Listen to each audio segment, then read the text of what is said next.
So we continue from where we stopped the last time. Now we move on to talk about break and continue statements. These are typically used within loops and they help you get out of the loop. So they are different. The break does something different from what the continue does, and we will see exactly what that is within this context. So what does this create? A list of fruits, right? And then we use the for statement, again, colon, indentation. And what does this do? For every item in fruits, first time through, what is X? It's going to be apple, right? And then you can print it. So it will print apple. And then we test, is X, which is apple, is it equal to banana? No.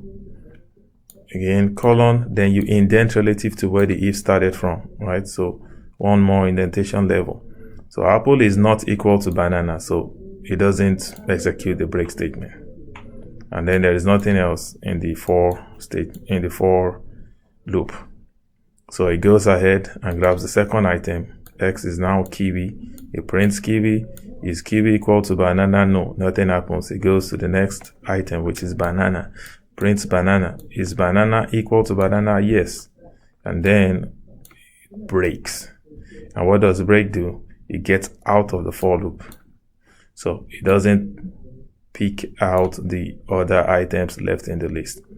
So break gets out of the for loop and you're basically done. Wherever you are in the for loop, whenever you run into the break statement, it exits the for loop.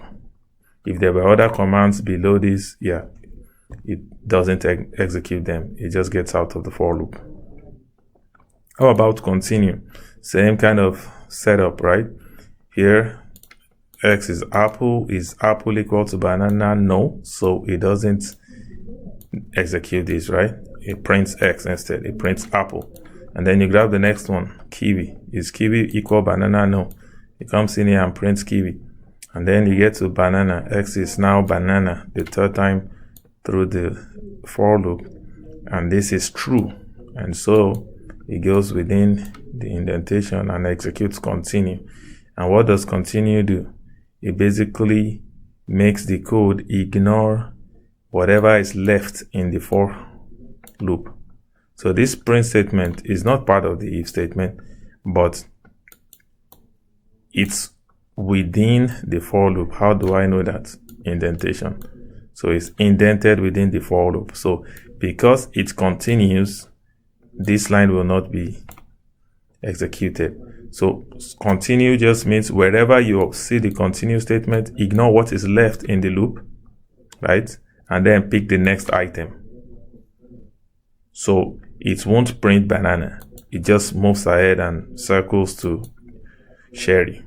And then it will print cherry because cherry is not equal to it's not equal to banana, and it prints orange. So if you run this, it prints all the items except banana.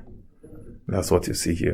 Again, the reason it doesn't print banana is because when it tests and it says it's banana and you execute the continue statement, it ignores what is left in the for loop and then moves to the next item in the list. Whereas break will exit the for loop instantaneously. Continue will continue what is left in the loop, but ignore the code beneath the continue. I hope that's clear. Nested loops, it's just like nested ifs. It's a loop within another loop. And so we have two lists. And then we have the first loop. The line ends with a colon, and then you nest, right? That's what the indentation does. And then you have another loop that also ends with a colon, and you indent relative to where the for started. So this for loop right here is nested within this for loop. And what does that mean? It means you're going to grab the first item in ADJ, which is red, right? So X is red right now. And then you move into this next loop. Y is in fruits. So first item in fruits is apple. So X is red, Y is apple. So when you print x comma y, what do you print? Red apple. First time through. And because right now you've just executed the first item in fruit, right? And printed it. You're still within this loop, this inner loop. So you will go ahead and grab the next item in fruits, right? Because it's for y in fruits. And that item is what? Banana. So y is banana now. And then you print x comma y, right? And when you print x comma y, you're printing what? Red banana. X hasn't changed. It's still set to the first item. You're just sitting within this for loop, the inner for loop, and you're grabbing all the items in there one at a time. First time through, it's apple. Second time through, it's banana. Third time through, it's cherry. All the while, X remains red. So it's going to print red apple, red banana, red cherry. And when it prints red cherry, you are done with the fruits list, right? So you have exhausted all the items in fruits. And then what happens? You move on to pick the next item in ADJ, which is big. So now X is big, and you come in here for each item in fruits. It starts all over again. It grabs apple and prints big apple, right? Because X is big, Y is apple. Then it gets the next item in Y, big banana, then big cherry. And now you're done with this inner loop again. And so it goes to the next item in ADJ, which is tasty. And then starts from the first item in fruits, right? So it's tasty apple, tasty banana, tasty cherry. And at this point, you are done with the loop, the inner loop, right? And then it sees that there is nothing left in ADJ. So you're done with the nested loop. So that's how that works. And this is the result you get. So very important to understand nested loops. You'll be using these in code.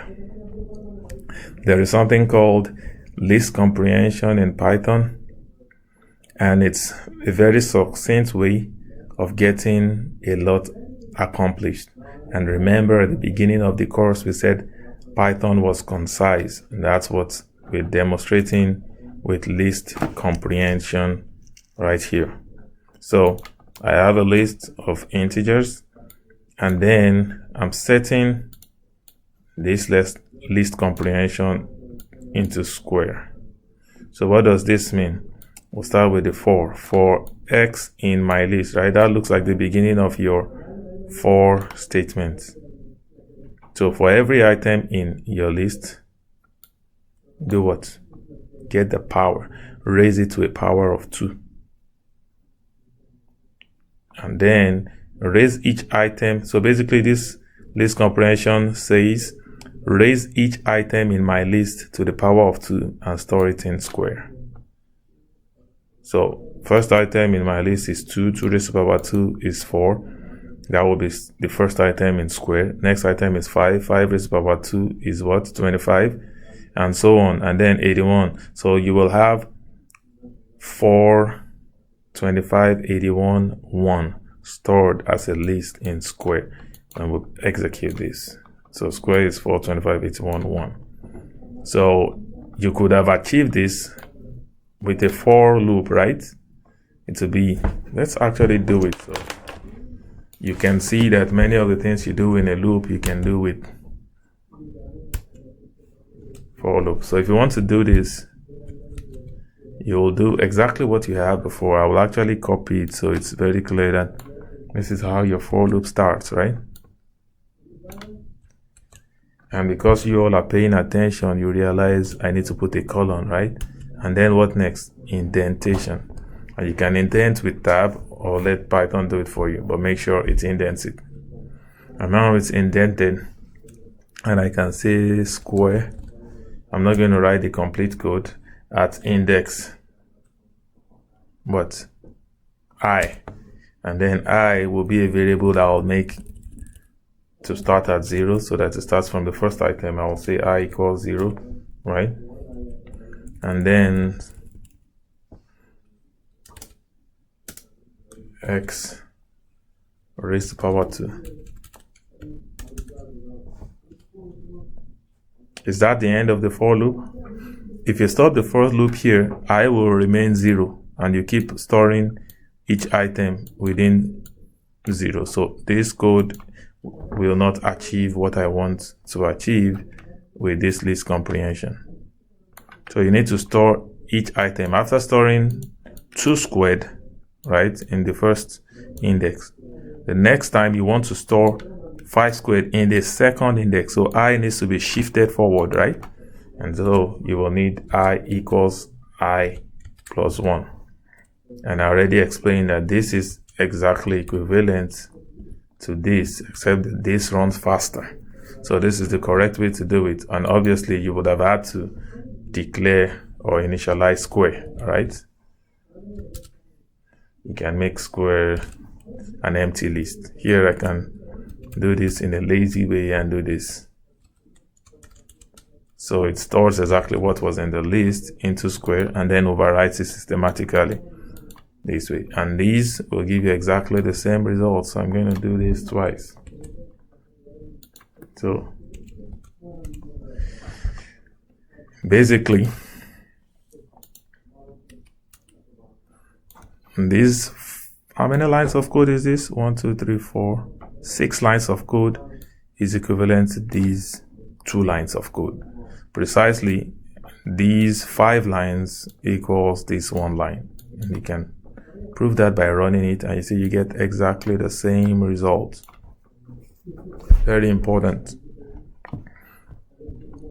And then you can go more complicated than this, right? It can be more complicated than this. You can have conditionality on top of this loop, right? This is basically a loop, and that's what we're showing in the last line here. So this looks like what I had shown before, right? This is similar to this. So for each item in my list, display n, right?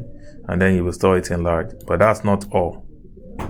Do that only if n is greater than or equal to 5. So that's how to interpret the if statement. So this if statement, you could have put it here too, right? And then put a condition, say only if x is greater than 0, and that will still give you the same result because all the items are greater than 0. You can say only if x is greater than 5, and then it will only work for this item 9.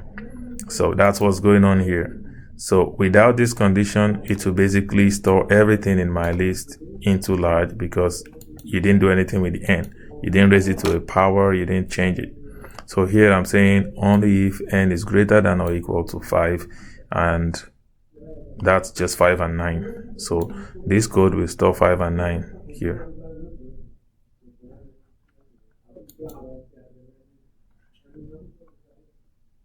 And it stores 25 and 81 for large. Why is that?